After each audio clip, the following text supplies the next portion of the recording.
Hello, guys and gals, and this is part 12 of Album of Horses. We are almost done. This is the second to last episode in the entire series.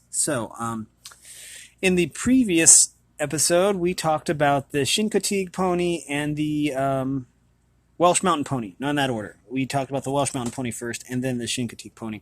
In this episode, we will be talking about the donkey or burro, the burro or donkey, and then also the mule. So we're going to be talking about some farm animals. And this is Album of Horses by Marguerite Henry, and it's illustrated by Wesley Dennis. And now let's get down to it. We are going to find out where we are. Welsh Mountain Pony, the Chincoteague pony. Okay. And here we go. We are going to talk about the burro or the donkey, and we're going to look at some pictures here.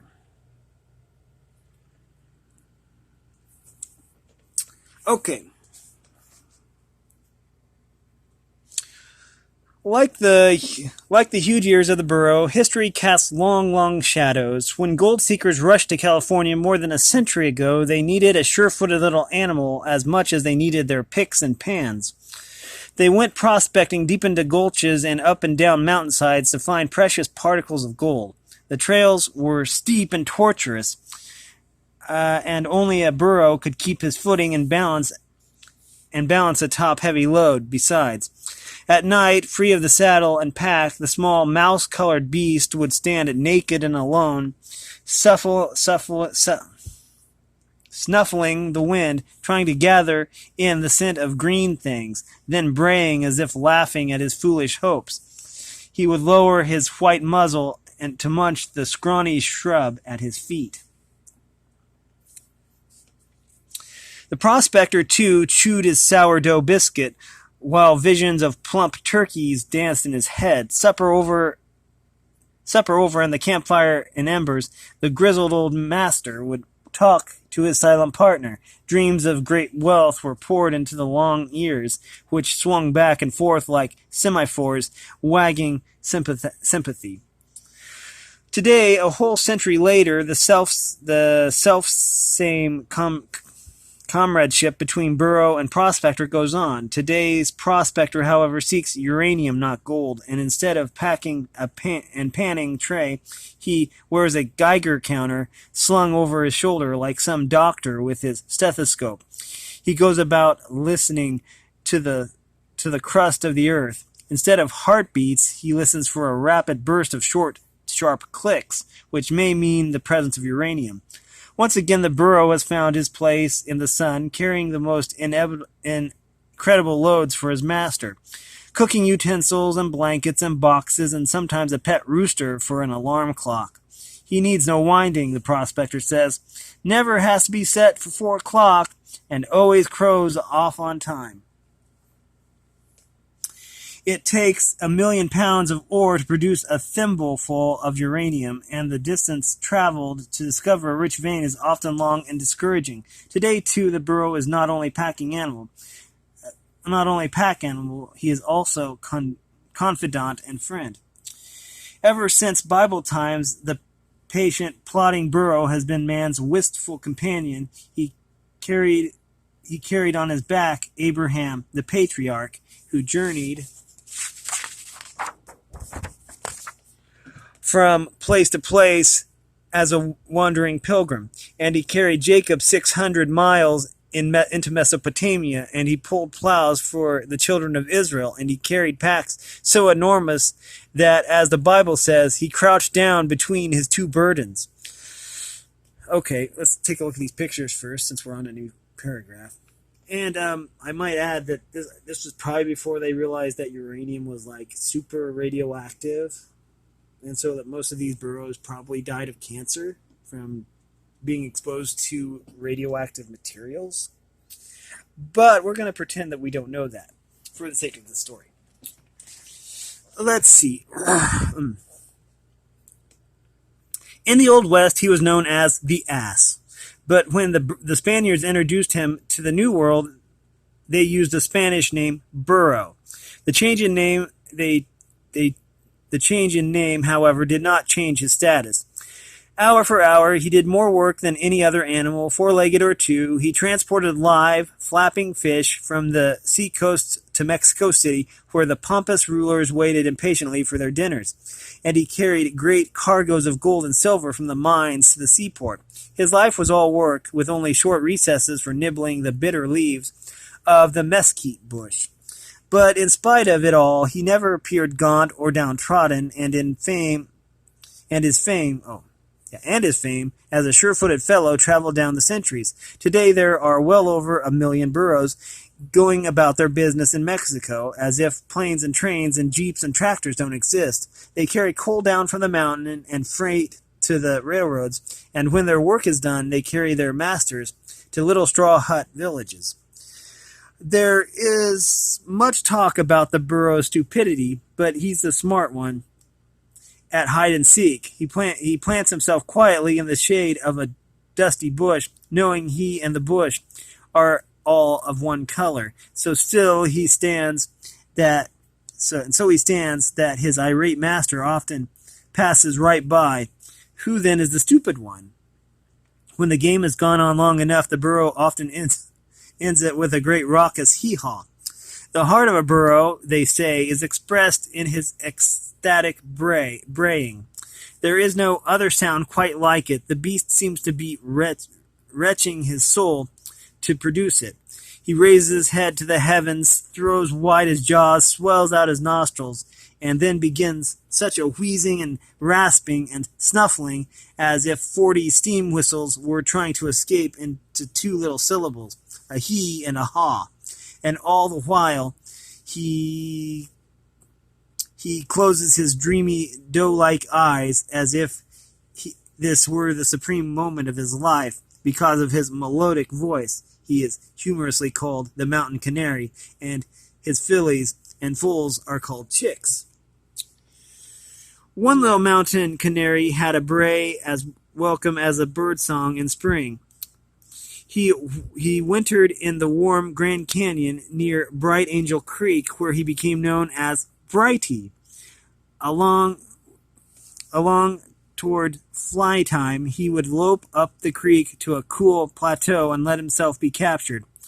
Usually he appeared at one of the summer camps and went to work as water boy, carrying spring water down from the mountains. Between trips, he would let children ride on his back, but he seemed allergic to grown-ups, always tossing them skyward. He was always a good worker, however, that the camp hung a bell on his neck to keep track of him, and they tied him at night. But when in fall Brighty decided to go home, he gnawed his rope in two. Then he walked away with just the right swaying motion to keep the little clapper in the bell from tinkling.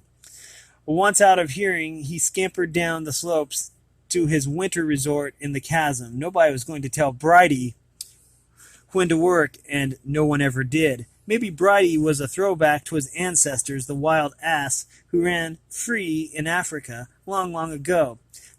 This wild ancestor, however, was more fierce than Brighty.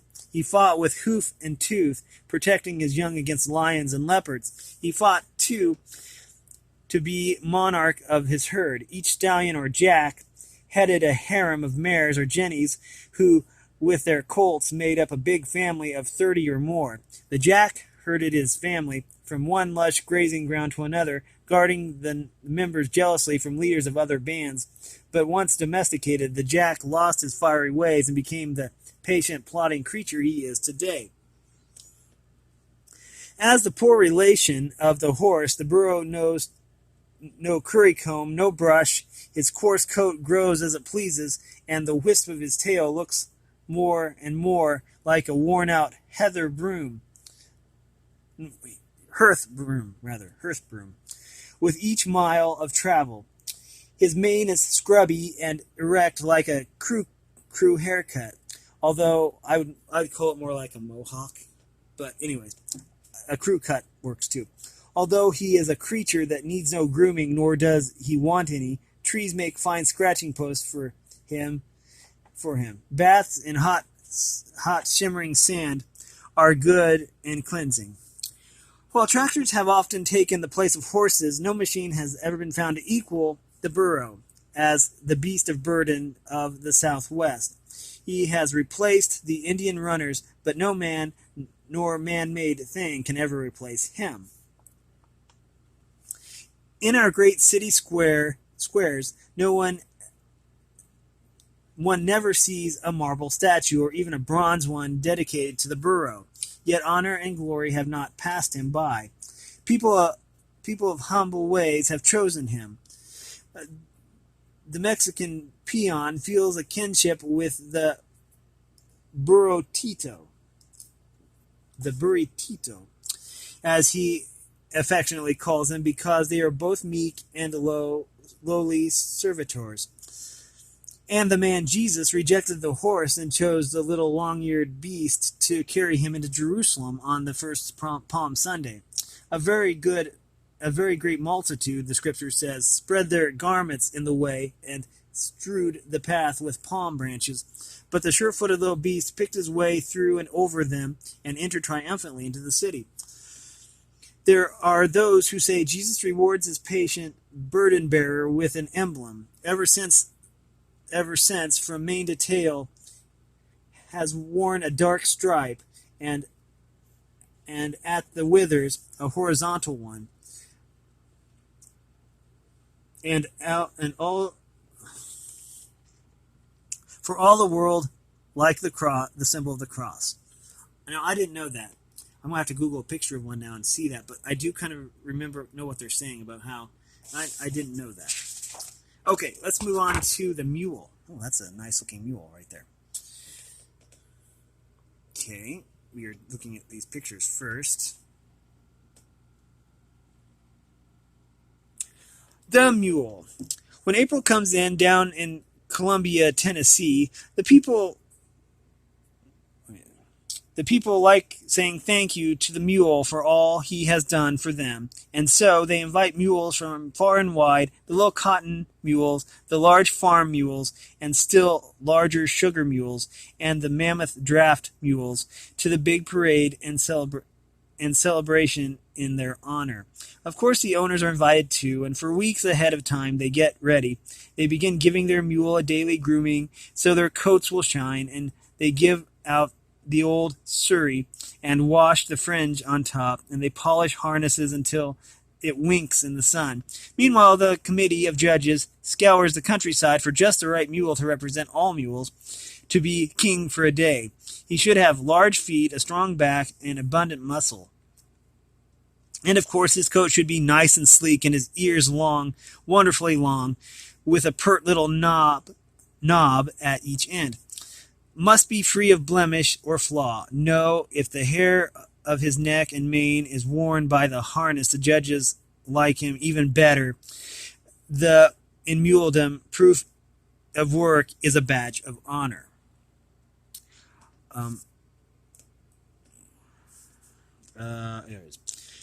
While one committee seeks a fine mule to be king, another combs the country for a pretty girl to crown him, and still a third committee is checking on the crown, seeing that none of the rhinestone jewels is missing. First Monday of April comes. It is the biggest mulesta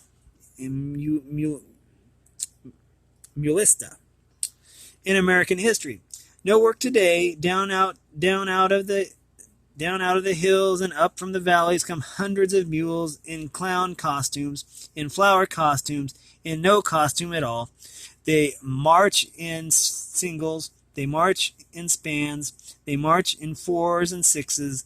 Some are ridden by boys and girls, some are driven to old-timey gigs, and the little mule colts are shown in hand.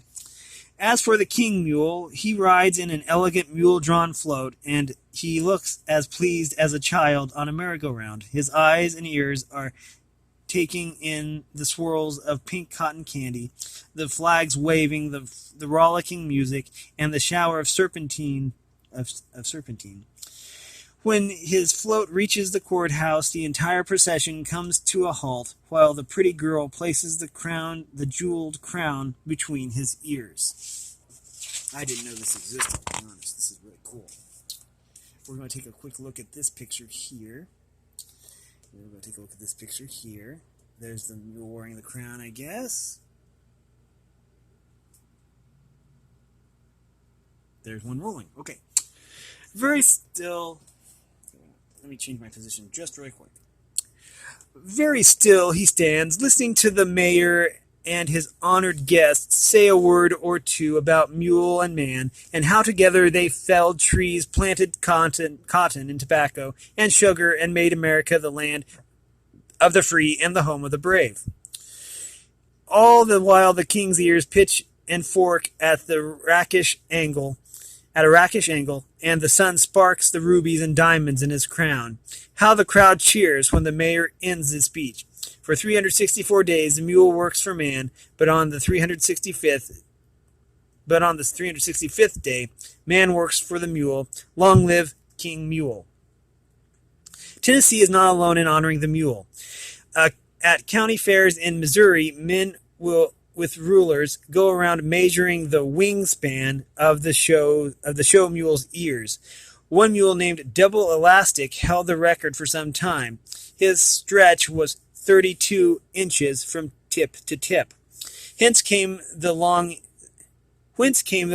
mule? Who is his sire and who is his dam?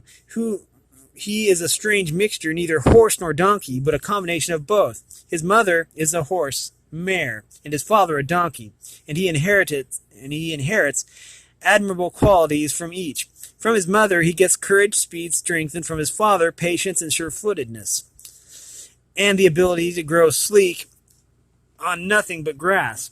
He has his father's head, the white nose, and the donkey ears, and his luxurious bray as well. But his mule-mindedness, this is strictly his own. Some people call it stubbornness. Muleteers call it wisdom. They say the mule knows 3 times as much as the horse, and they count the ways. If his load is too heavy, he waits for you to lighten it. If he has put in enough hours for one day, he stages a strike. If the water in the creek is unfit to drink, he won't touch a drop. If the weather is unbearably hot, he slows his pace, and no amount of prodding will hurry him. If his pasture is hilly, he eats uphill instead of down, so he won't have so far to bend. If he is climbing a steep hill, he stops midway on his own accord to take a breather. He doesn't wait for man to woe him.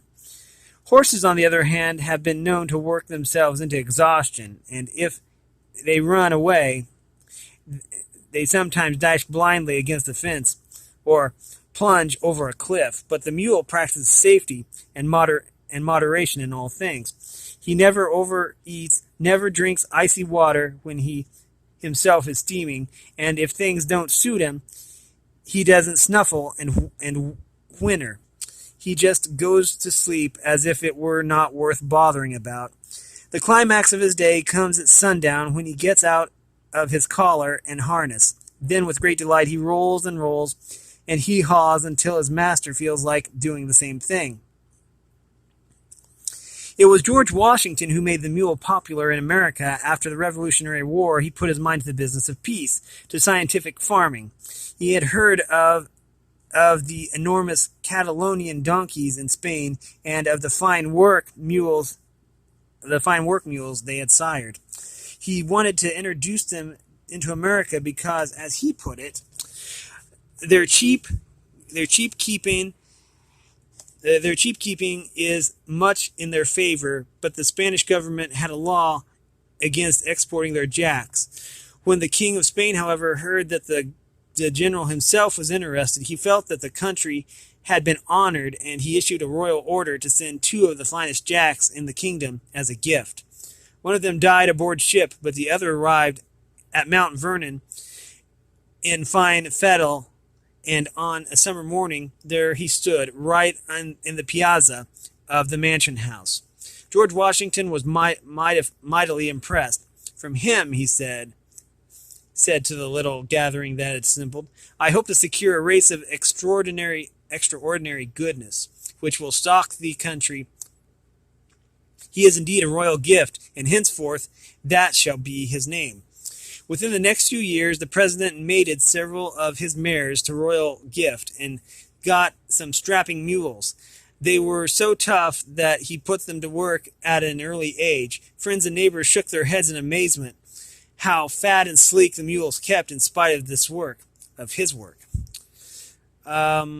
How he pulled the plow and cultivated on the hottest of days. They wanted mules too, and so before very long, the whole Virginian countryside was dotted with the long-eared sons and daughters of royal gift. George Washington would be astounded and pleased if he could know that today the mule is more valuable than the horse. That is, his average price is higher. Isn't that an incredible fact? When one remembers that some racehorses sell for tens of thousands of dollars. Another fact that might have caused the president to chuckle is that the King of Spain, too, is that the American jacks have since been exported to Spain to improve their breed.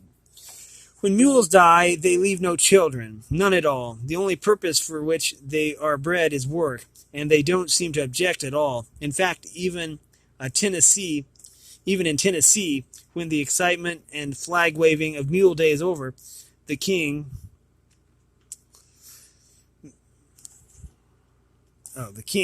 Mule himself, seems glad to be rid of the crown and to get on with his spring plowing. Men of the South consider the mule indispensable. He seems part of their lives, part of their landscape, and when April comes in, a mule's ears against the sky are as grand the glorious sight as the dogwood and redbud in bloom. That was the mule. And that will do it for this reading.